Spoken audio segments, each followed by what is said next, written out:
Bueno chicos, antes de que terminara el video anterior, yo les estaba hablando de la actividad de español. Ahora vamos a hablar de la de historia y geografía. Empezando por geografía, la actividad es elegir un medio de transporte e investigar qué uso tiene y realiza una ilustración del medio de transporte que elijas. Ustedes deben de pensar, todos los medios de transporte sirven para tal vez transportar productos, pero no es así. Ustedes han visto que hay transportes que son de uso comercial, como lo es el avión, que tiene como finalidad que la gente viaje, y esto se enfoca al turismo. Ahora, también existe pues los trailers que se encargan de transportar productos desde los cultivos hasta los puntos comerciales que van a llegar. Otro de estos son las lanchas que se usa para la pesca, un barco industrial, lo que ustedes elijan. Yo quiero ver la variedad de medios de transporte y los estaremos compartiendo el día de mañana en la sesión de geografía. Y bueno, vamos a requerir de nuestro libro CEP para darle seguimiento a la lectura.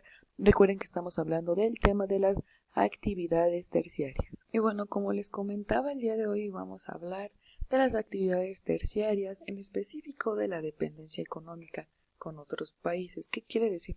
Bueno, así como Estados Unidos, Canadá, México, necesitamos de otros países para vender y comprar, pero no solamente de eso.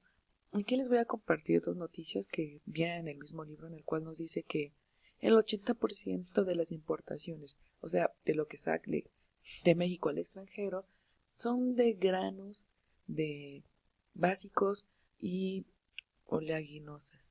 ¿Qué quiere decir? Que es maíz, sorgo, trigo, frijol, cebada, arroz. Y bueno, aquí nos está dando los porcentajes que representa. Después nos dice que en otro frente el país produce menos de la mitad del requerimiento interno de trigo, lo que genera una dependencia del exterior, principalmente de Estados Unidos y Canadá. Y la siguiente nota que nos dice es del Departamento de Estudios Internacionales de la Universidad de Guadalajara. Destaca que la importancia de los granos al decir que en una crisis mundial cualquier mercado puede dejar de consumir verduras y frutas como aguacate, mango, rábano, y no hay problema, pero si a nosotros nos quitan el comercio del maíz. Y ustedes deben decir, bueno, ¿qué tienen que ver estas noticias? La pregunta que nos pide el libro que nos hagamos es, ¿qué ocurre si las familias de tu localidad mañana cerraran las carreteras que unen a Estados Unidos con México? Bueno, esto generaría, ¿ustedes qué se imaginan que pasaría? En este caso lo que se generaría es pues un paro de productos porque ya está la producción lista y a la vez la economía se detendría a cierto tiempo. No habría ingresos para seguir produciendo, puesto que pues una mano de obra, por ejemplo, una persona que es dueño de ciertas cientos de hectáreas de trigo, de maíz, de sorgo, pues tiene que pagar. Y si no hay dinero, no está haciendo un giro ese dinero, pues muy difícil podrá seguir costeando la mano de obra. Y bueno, no solamente hablamos de una dependencia, sino también de un intercambio comercial. ¿Qué quiere decir? Bueno, para esto vamos a leer, ya que nos dice que si un país produjera como tal todo lo que necesita, pues sería básicamente un país perfecto. Y pues eso no existe y vamos a explicar por qué. Nos va a explicar la importancia de que haya un comercio exterior. ¿Qué quiere decir exterior? Un comercio con otros países. Interior sería que fuera entre estados, pero en este caso es exterior. Y bueno, nos dice que pocos países cuentan con los recursos naturales.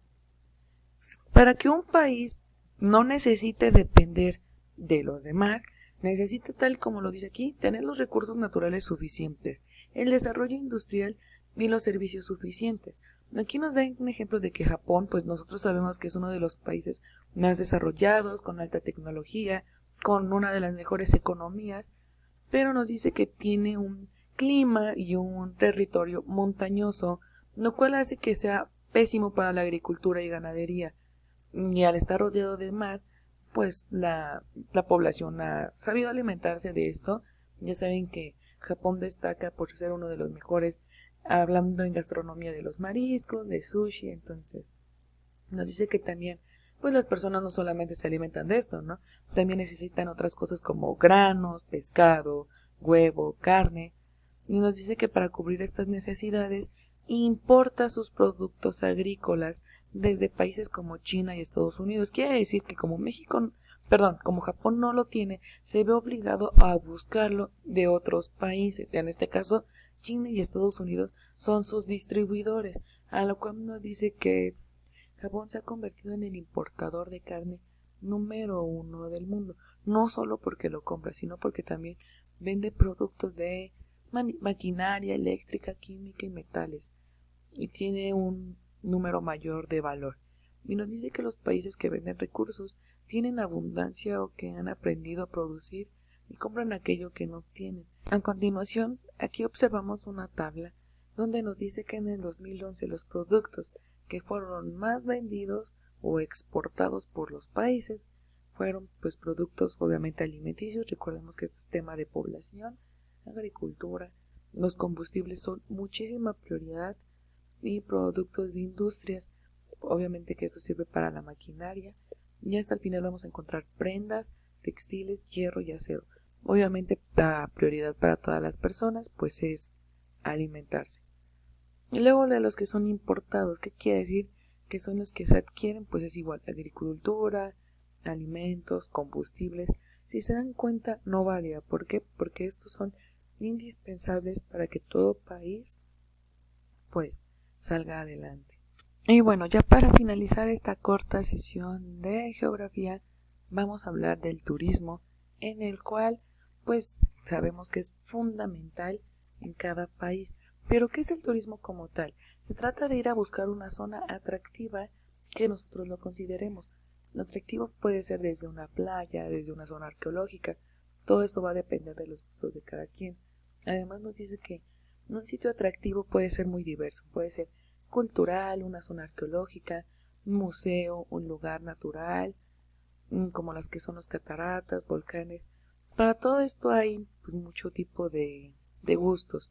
Ya saben que pues a alguien le pueden gustar los volcanes, a alguien más las montañas, a alguien más las playas, a alguien más las cosas arqueológicas o antiguas. Entonces, también hay actividades deportivas como los que son la pesca, el ciclismo, y todo esto forma parte del turismo.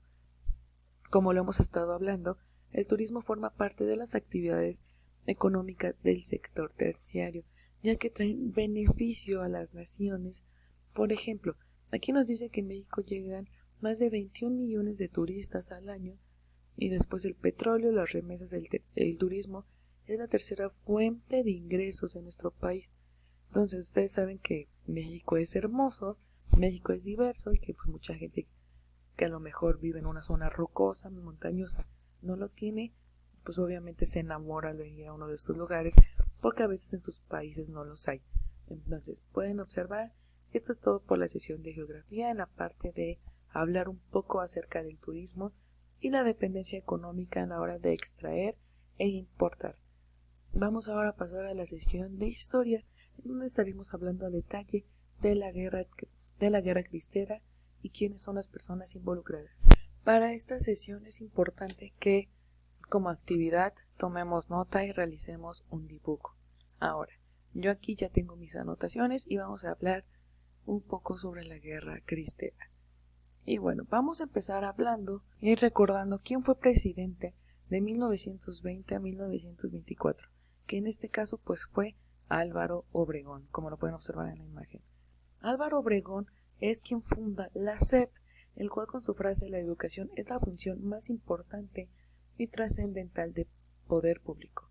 Álvaro Obregón fue, ya les dije, presidente de 1920 a 1924, y es en este tiempo de gubernatura, mejor dicho, en 1921, cuando decreta la creación de SEP, puesto que no había una institución que se encargara de la educación de toda la población mexicana. Ahora, una vez que pasa el gobierno de Álvaro Obregón, no quiere decir que no se ve involucrado en la guerra cristera. La guerra cristera comienza de 1926 a 1929. Quiere decir que, como lo acaban de observar, Álvaro Obregón está hasta 1924.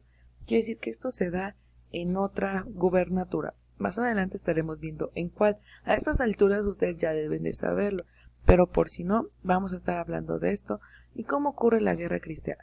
Bueno, como saben, la guerra cristera tiene principales personajes, que en este caso son las personas que son conocidas como cristeros y el gobierno. Entonces vamos a ver quién encabeza primero a los cristeros. Que por la parte de los cristeros vamos a encontrar a estas tres personas.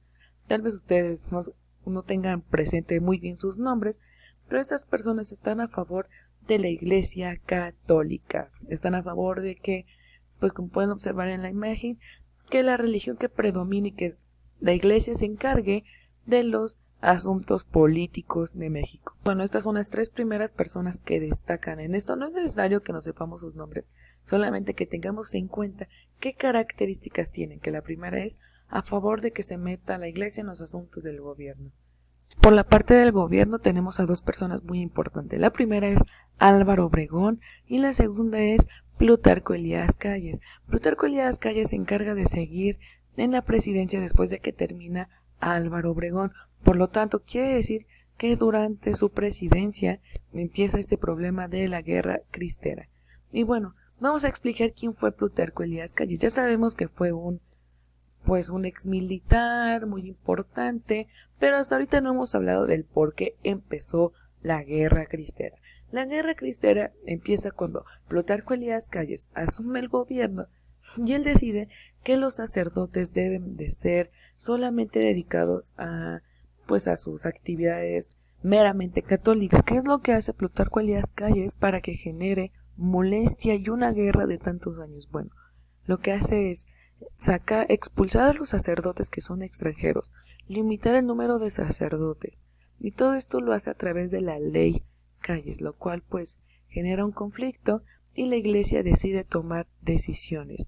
¿Cuáles son algunas de las decisiones que decide tomar la Iglesia? Que entonces va a cerrar todas sus actividades y no va a dar ni un bautizo, ni comuniones, nada, por las decisiones que está tomando Plutarco Elías Calles, por lo cual a través de su ley quita los derechos a la Iglesia y termina en una pelea, en una guerra, y aquí podemos ver algunas de sus ilustraciones. Ahora, ¿por qué es tan importante esta ley? Nos dice que la Constitución prohíbe la participación de la Iglesia en la política, y además no solamente eso, hacía que los derechos que poseían las bienes raíces fueran limitadas. Quiere decir que la Iglesia no se puede apropiar de tantos terrenos. La Constitución se encargaba de decir hasta dónde ellos podían tener determinado número de terrenos y también impedía el culto público fuera de los templos. ¿Qué quiere decir? Bueno, hoy en día, si quieres hacer uso de tu religión, de tu culto, como así se le puede conocer, lo haces acudiendo a iglesias. Antes no, ellos buscaban hacerlo en público, por lo cual buscaban, como aquí lo ven en esta imagen, hacer una separación del gobierno y la religión, y por esto ocurre la guerra cristera, porque la Iglesia quería seguir de por medio en estos asuntos. Y bueno, ¿cuál fue su consecuencia? Hay más muertes que en la Revolución Mexicana. Los obispos mexicanos suspenden los cultos en los templos y obviamente toda aquella persona que acudía a estos templos se molesta, se levanta en armas en contra del gobierno, porque obviamente ya los bienes de la Iglesia se ven afectados y también afecta a la población. Ahora, es importante mencionar cuál era el lema de los cristeros. El lema de los cristeros era Viva Cristo Rey. Y aquí tenemos algunas imágenes de las que ellos usaban para hablar sobre la guerra cristera. Aquí podemos ver que nos habla de Viva Cristo Rey. Y bueno, aquí tenemos finalmente una noticia en la cual nos habla de el anuncio del arreglo religioso, en la cual termina diciendo que la Iglesia lo entiende, la Iglesia ya no se va a meter en asuntos de política. Finalmente vamos a hablar del asesinato de Álvaro Obregón. Álvaro Obregón muere en 1928. Se dice que lo asesina un cristero y él lo hace porque están cansados de lo que pasó en la guerra cristera. Entonces esta es una noticia de las personas que se ven involucradas. Y bueno, ya para finalizar nos dice, quiero que observen esta imagen en la cual nos dice que la Iglesia está separada y que cualquier mexicano y extranjero dentro de México puede ejercer su libertad de culto. Todo esto es gracias a la ley Calles. Hoy en día cualquiera puede tener la religión que quiere y la Iglesia nuevamente no se mete en los asuntos de la política. Nuevamente les quiero dejar estas preguntas que dice, ¿fue una decisión y por qué? Entonces, úsenlo a modo de reflexión, chicos. Esto fue por la sesión de historia. Nos vemos el día de mañana. Cuídense mucho.